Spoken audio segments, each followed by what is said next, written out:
आज के इस लेक्चर में हम जानेंगे केमिस्ट्री से रिलेटेड एक टॉपिक। ये वीडियो या लेक्चर उन लोगों के लिए ज़्यादा ही यूज़फुल हो सकता है जो अभी क्लास 11th में स्टडी कर रहे हैं। क्लास 11th में वो बच्चे जो या तो CBSE बोर्ड में हैं या तो ICSE बोर्ड में या अदर स्टेट बोर्ड में, ये सभी के लिए यूज़फुल हो सकता है। प्लीज़ ध्यान से देखें इस वीडियो को अंत तक। इस वीडियो में हम जानेंगे एटॉमिक स्ट्रक्चर से रिलेटेड एक टॉपिक के बारे में,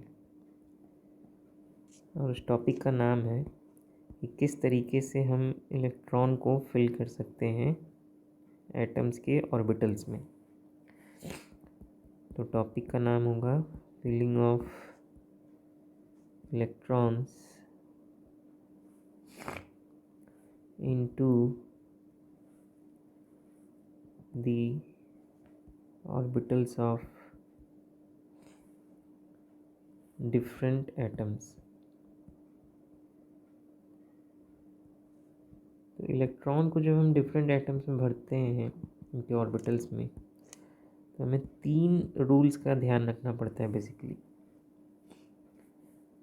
उसमें से सबसे इम्पोर्टेंट रूल है Aufbau principal.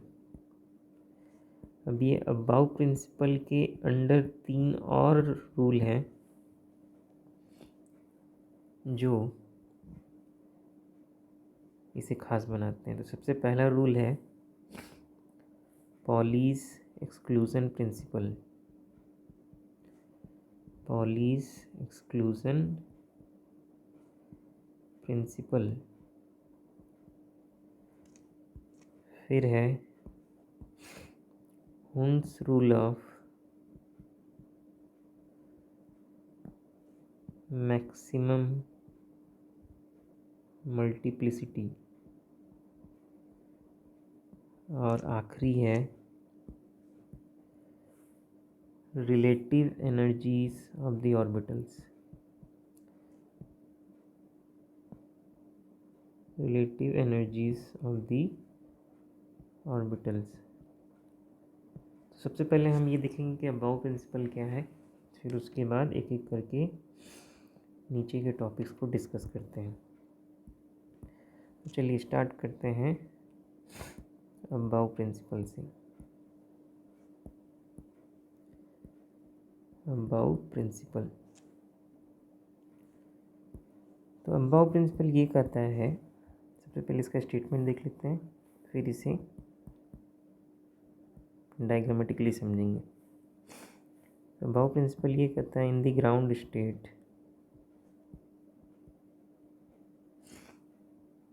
Of the atoms. यहाँ पे ग्राउंड स्टेट का मतलब ये है कि एटम अपनी लोएस्ट एनर्जी स्टेट में है। So in the ground state of the atoms the orbitals are filled in order of their increasing energies।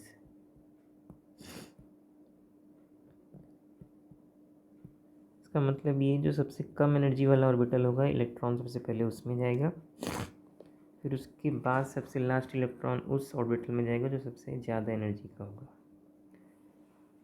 तो अबाउ के इस रूल को समझने के लिए एक सिंपल सा डायग्राम होता है, वो हमें याद रखना पड़ेगा। तो मैं उस डायग्राम को बनाता हूँ, आप उसकी मेरे साथ साथ उसे प्रैक्टिस कर सकते हैं या उसे ध्यान से देखिए। इस डायग्राम में सबसे ऊपर हम लोग लेंगे 1s,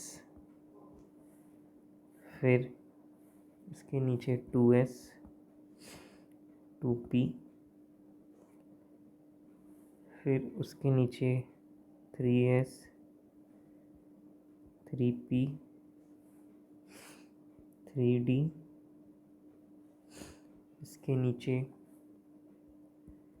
4s 4p 4d 4f।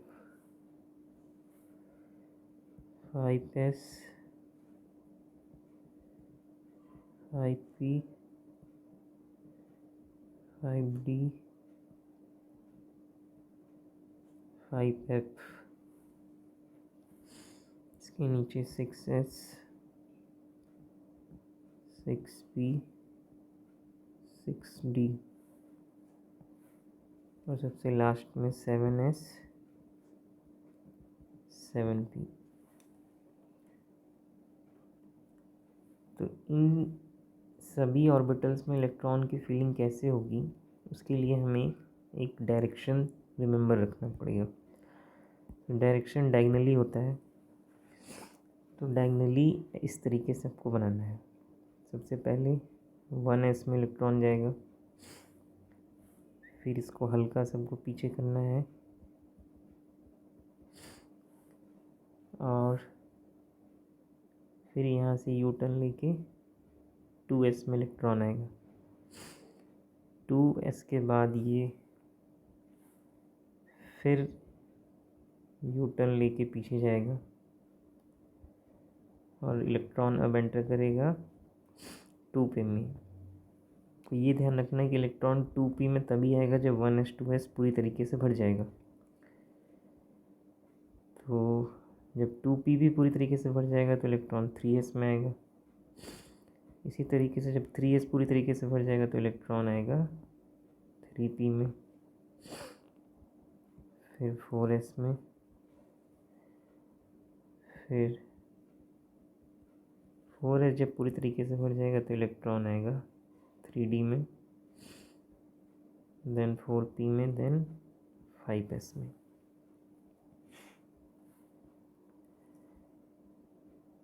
Finally फिर इलेक्ट्रॉन जाएगा 4d में, देन 5p, फिर 6s और फिर जब 6s पूरी तरीके से भर जाएगा तो इलेक्ट्रॉन जाएगा 4f में, फिर 5d, फिर 6p, फिर 7s,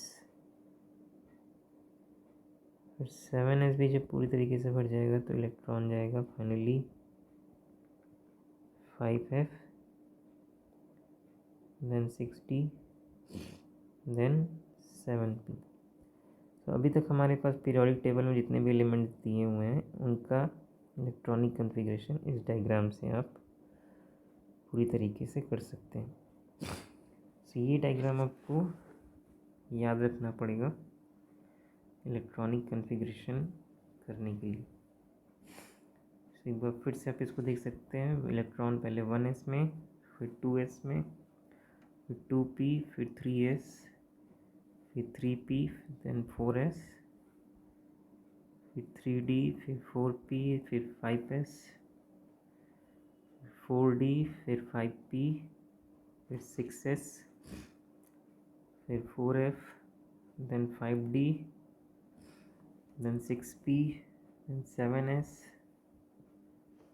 then 5f, then 6d, then 7p।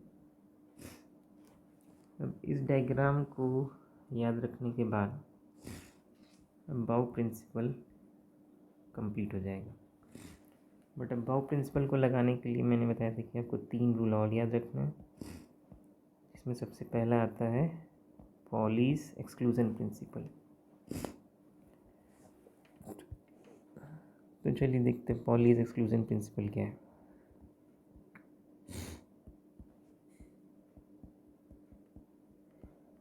Pauli's exclusion principle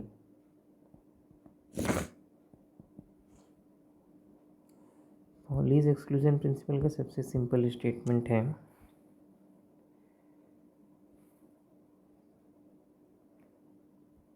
two electrons can have the same value of N, L and ml but must have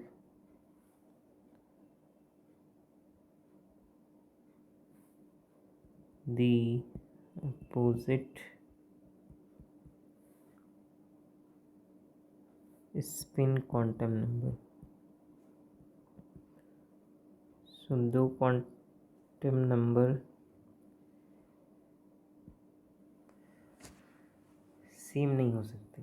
यहाँ पे NLM सेम हो सकता है, मतलब magnetic quantum number, azimuthal quantum number और principal quantum number same हो सकते हैं दो इलेक्ट्रॉन के लिए, लेकिन स्पिन क्वांटम नंबर सेम नहीं हो सकता। बेसिकली आपको यहाँ पे ये याद रखना है कि पॉली एक्सक्लूजन प्रिंसिपल ये कहता है कि अगर हम s के ऑर्बिटल में दो इलेक्ट्रॉन डालते हैं तो उसमें दोनों का स्पिन अलग अलग होना चाहिए। एक अगर क्लॉकवाइज है तो दूसरा जो है काउंटर क्लॉकवाइज होना चाहिए। यहाँ पे n की वैल्यू, l की वैल्यू, ml की वैल्यू सेम हो सकती है, बट स्पिन क्वांटम नंबर की वैल्यू सेम नहीं हो सकती। ठीक है, अब इसके बाद हमें देखना है Hund's rule of maximum multiplicity.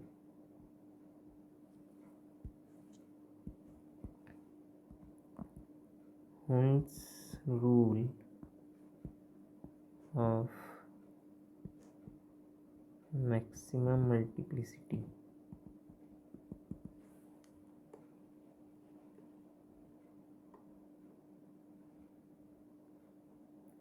So Hund's rule of maximum multiplicity का स्टेटमेंट क्या है?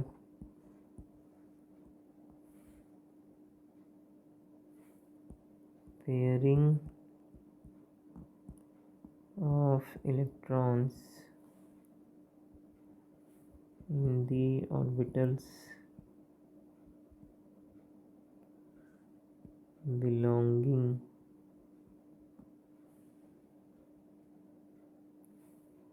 to the same subcell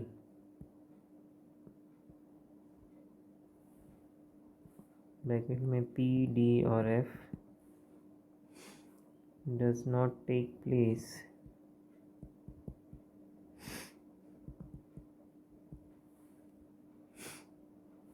until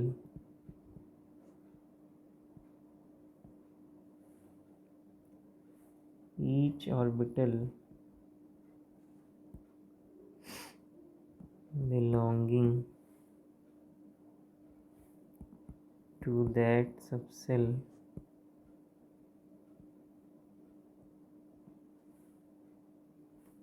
has got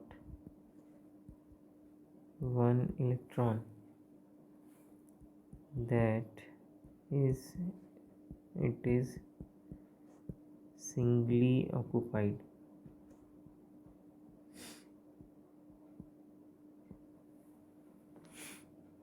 अब इसका क्या मतलब है? इस स्टेटमेंट का मतलब ये है कि अगर हम P देखें तो P में हमारे पास 3 सबसेल होते हैं। अगर हम D को देखें तो D में हमारे पास 5 सबसेल होते हैं। तो इस हुन्स रूल के अकॉर्डिंग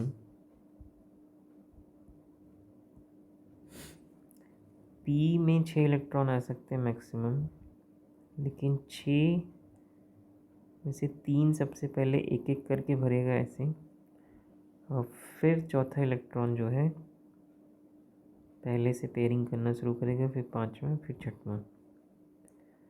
ठीक है, अगर कोई 4 इलेक्ट्रॉन यहाँ पे ऐसे भरता है P में तो वो गलत माना जाएगा। आपको अगर 4 इलेक्ट्रॉन यहाँ भरना है तो वो इस तरीके से आएगा, पहले आप एक एक भरिए तीनों बॉक्स में, फिर चौथा जो है पहले शुरू होगा, तो ये सही माना जाएगा। ये आपको याद रखना है। ऐसे ही आप डी में देखिए, डी में सबसे पहले अगर 5 इलेक्ट्रॉन आपको भरना है तो 5 एक एक करके यहाँ पे आएगा, फिर छठा इलेक्ट्रॉन जो है पहले ऑर्बिटल में आएगा। अगर किसी ने 6 इलेक्ट्रॉन डी के सबसेल में इस तरीके से भरा तो ये गलत माना जाएगा। सही क्या है, ये ऊपर जो मैंने बनाया है इस तरीके से। अब अबाव प्रिंसिपल में एक लास्ट चीज़ हमें देखनी है, क्या, relative energies of the orbital. Relative energies of the orbital. So relative energy में आपको बस इतना याद रखना है कि अगर कहीं भी हाफ फिल्ड या फुल फिल्ड ऑर्बिटल बनने के चांसेस हो रहे हैं तो उससे स्टेबिलिटी जो है इंक्रीज़ होगी। इसका मतलब ये है कि अगर कहीं P में इस तरह का केस बनता है या D में कहीं इस तरह का केस बनता है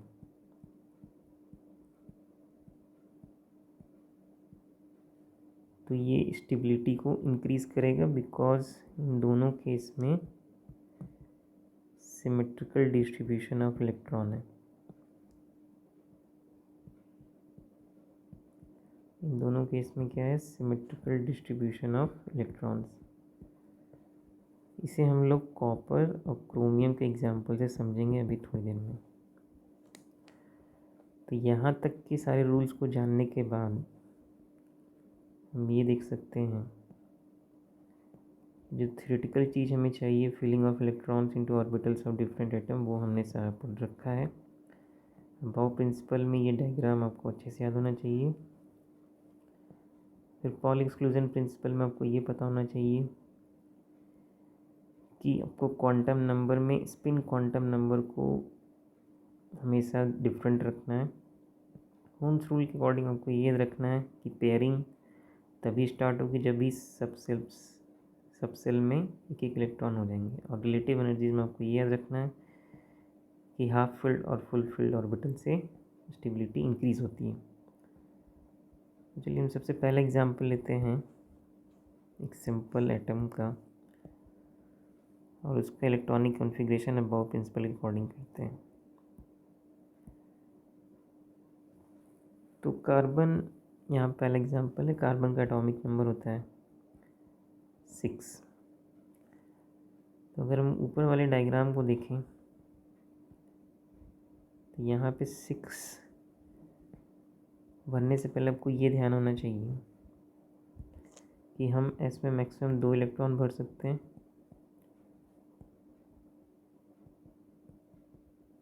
पी में 6, डी में 10 इलेक्ट्रॉन और एफ में 14 इलेक्ट्रॉन्स भर सकते हैं। तो अगर हमें कार्बन का इलेक्ट्रॉनिक कॉन्फ़िगरेशन करना है इस रूल के अकॉर्डिंग तो हम 1s से स्टार्ट करेंगे। और चूँकि 1s एस के अकॉर्डिंग फिल होगा तो इसमें 2 इलेक्ट्रॉन पूरी तरीके से भर दीजिए। फिर उसके बाद हम जाएंगे 2s में, 2s में फिर से 2 इलेक्ट्रॉन भर दीजिए। यहाँ तक आते आते हमारे पास 4 इलेक्ट्रॉन भर चुके हैं। अब ए में 2 इलेक्ट्रॉन और चाहिए तो उसको हम भर सकते हैं पी में। अगर हम इसको सबसेल डायग्राम के थ्रू दिखाएं तो 1s में जो इलेक्ट्रॉन गया है वो इस तरीके से होगा, 2s में जो इलेक्ट्रॉन गया है वो इस तरीके से, और 2p में जो इलेक्ट्रॉन गया है वो 2px, 2py और 2pz के अकॉर्डिंग गया होगा। तो 2px में एक जाएगा और दूसरा जो है वो 2py में जाएगा, ना कि 2px में, क्योंकि जब तक सभी सबसे एक एक इलेक्ट्रॉन से नहीं भर जाते तब तक पेयरिंग नहीं शुरू होगी। अब हम अगला एग्जांपल लेते हैं ऑक्सीजन का। ऑक्सीजन का एटॉमिक नंबर होता है 8। तो अगर हम इसको अबाउ प्रिंसिपल के डायग्राम के अकॉर्डिंग भरें तो हमें पता चलेगा सबसे पहले इलेक्ट्रॉन 1s2, फिर 2s में जाएगा 2 इलेक्ट्रॉन, फिर 2p में आपको ध्यान रखना है कि शुरू के 2s मिला के 4 हो चुके हैं और हमें 8 भरना है, तो बाकी बचे हुए 4 टोटल किस में चले जाएंगे, 2p4 में। अब यहाँ पे 2p4 में आपको अगर सबसेल डायग्राम बनाना है तो कैसे बनेगा, बनाइए 2px 2py 2pz। इसमें सबसे पहले सभी में एक इलेक्ट्रॉन जाएंगे और फिर पेयरिंग शुरू होगी 2px। तो अगर इसका फर्दर इलेक्ट्रॉनिक कन्फिगरेशन हमें लिखना होता है तो क्या होता है, ये 1s2 2s2 2px2 2py1 2pz1। इसी तरीके से हम एक और एग्जांपल ले सकते हैं क्लोरीन का।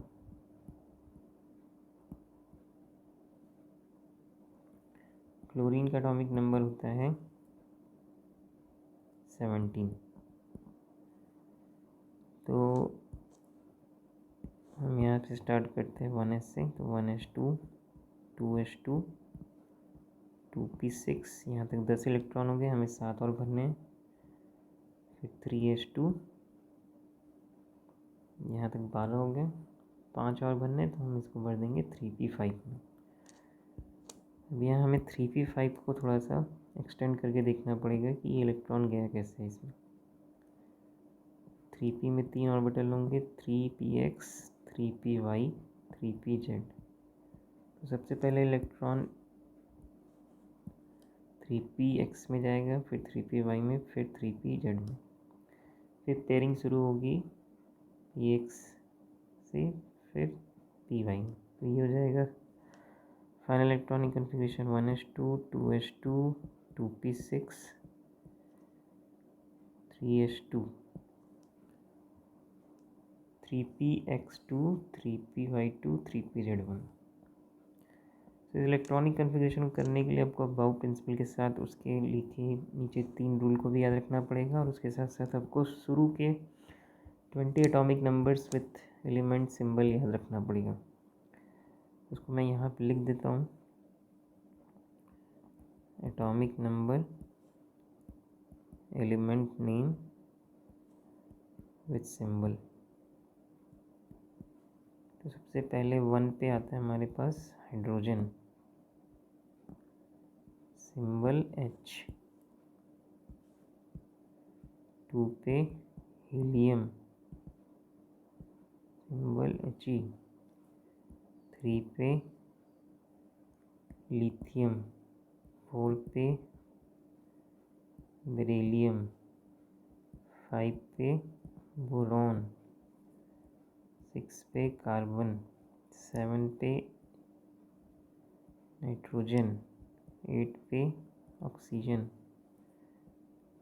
9 fluorine, 10 neon, 11 sodium, 12 magnesium, 13 aluminium, 14 silicon, 15 phosphorus, 16 sulphur, 17 chlorine, 18 argon, 19 potassium, 20 calcium, 21 scandium, 22 titanium, 23 vanadium, 24 chromium, 25 manganese, 26 iron, 27 nickel, 28 cobalt, 29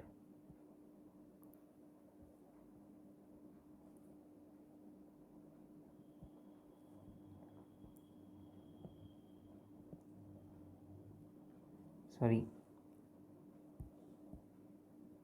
iron के बाद कोबाल्ट आएगा, फिर 28 पे निकल, 29 पे कॉपर, फिर 30 पे जिंक। तो 21 से 30 में scandium, titanium, vanadium, chromium, manganese, iron, cobalt, nickel, copper, zinc. और 1 से लेकर 20 में hydrogen, helium, lithium, beryllium, boron, carbon, nitrogen, oxygen, fluorine, neon, sodium, magnesium, aluminium, silicon, phosphorus, sulphur, chlorine, argon, potassium, calcium. ये याद रखना बहुत ज़रूरी है। यहाँ पे मैंने अभी शुरू में कुछ देर पहले बताया था कि 2 एक्सेप्शंस हैं रिलेटिव एनर्जी ऑफ ऑर्बिटल के रिस्पेक्ट में, वो है कॉपर और क्रोमियम। तो इनका इलेक्ट्रॉनिक कॉन्फ़िगरेशन देखना बहुत ज़रूरी है, क्योंकि एग्ज़ाम के पर्सपेक्टिव से ये बहुत पूछे जाते हैं। तो सबसे पहले हम देखते हैं यहाँ पे क्रोमियम को। तो क्रोमियम का एटॉमिक नंबर याद रखना आपको ज़रूरी है, जो कि है 24। तो अभी इस 24 के इलेक्ट्रॉनिक कॉन्फ़िगरेशन करने के लिए आपको फिर से एक बार अबाव प्रिंसिपल के डायग्राम को देखना पड़ेगा, जो कि यहाँ बना हुआ है। तो इस डायग्राम के अकॉर्डिंग अगर हम 24 इलेक्ट्रॉन फिल करना चाहते हैं तो हमें स्टार्ट करना पड़ेगा 1s से। तो 1s2 सबसे पहले, फिर 2s2, फिर 2p6, यहाँ तक 10 हो गया। फिर 3s2, 3p6, यहाँ तक हो गया 18। 24 भरना है, 18 मैंने भर दिया है, तो इसमें 6 और बचेंगे, तो ये जाएगा कहाँ पे, 3d6 में।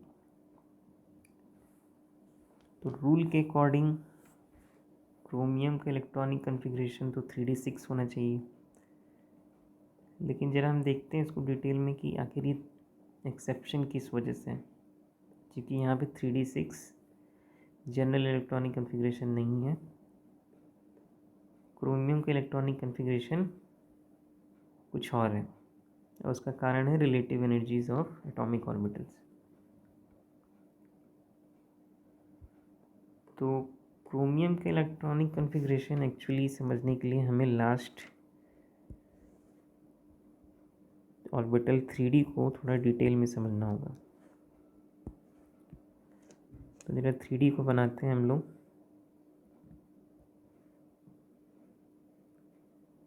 3d, तो इसमें 5 सबसेल होंगे।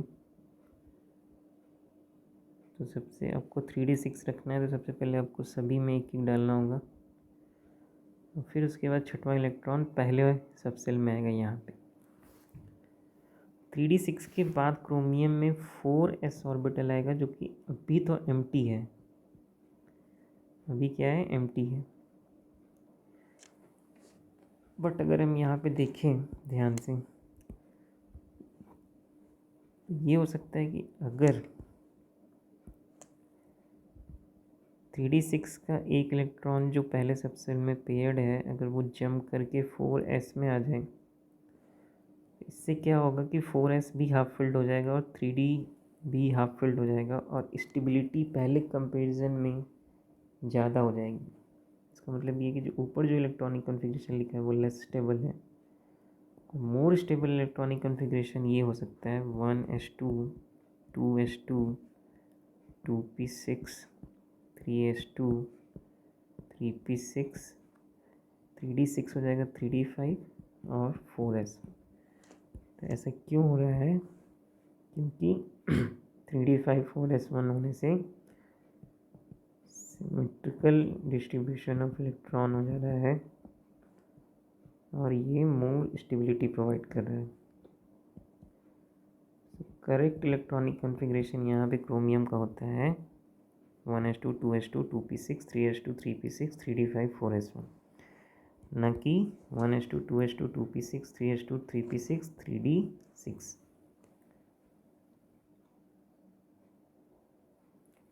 ओके, इसी तरीके से हम देखेंगे कॉपर का इलेक्ट्रॉनिक कॉन्फ़िगरेशन। तो आपको इसको याद रखना है क्रोमियम के इलेक्ट्रॉनिक कॉन्फ़िगरेशन को, क्योंकि ये एक्सेप्शन है। इसी तरीके से हम एक और एक्सेप्शन देखते हैं इलेक्ट्रॉनिक कॉन्फ़िगरेशन के रिस्पेक्ट में।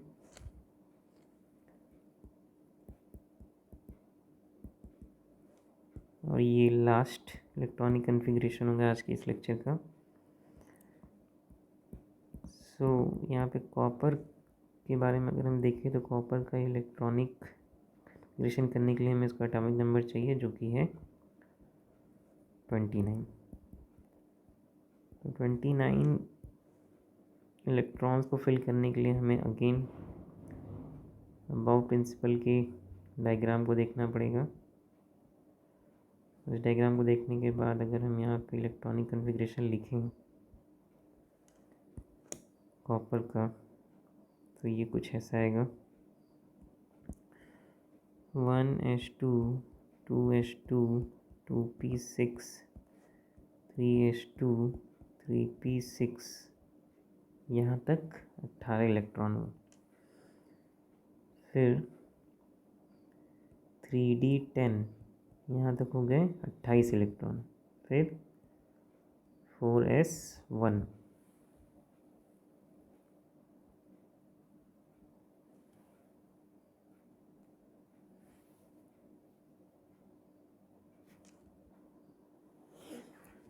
ये होता है कॉपर का करेक्ट इलेक्ट्रॉनिक कॉन्फ़िगरेशन।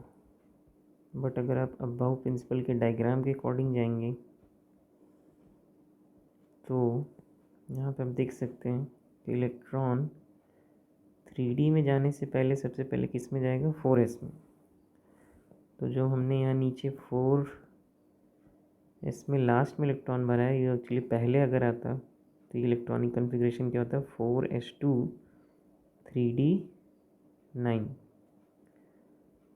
ये इलेक्ट्रॉनिक कॉन्फ़िगरेशन नहीं होता है कॉपर का। उसका कारण ये है कि अगर हम यहाँ पे इस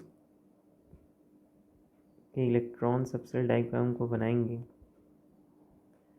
तो हम ये पाएंगे कि ये लेस स्टेबल है। और जब ये लेस स्टेबल होगा तो इसमें होगा क्या, 4s का एक इलेक्ट्रॉन जंप करके चला जाएगा 3D में, और इससे 4s हाफ फिल्ड हो जाएगा और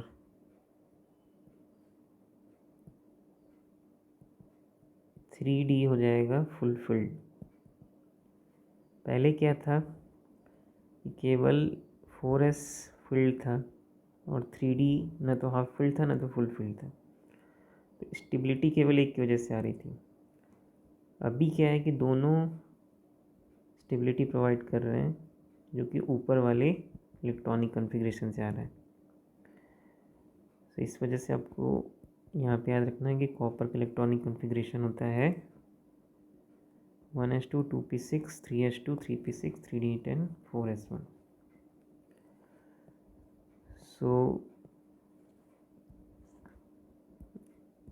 इलेक्ट्रॉनिक कॉन्फ़िगरेशन करने के लिए ऑर्बिटल्स में एटम्स के एटलीस्ट 40 एटॉमिक नंबर तक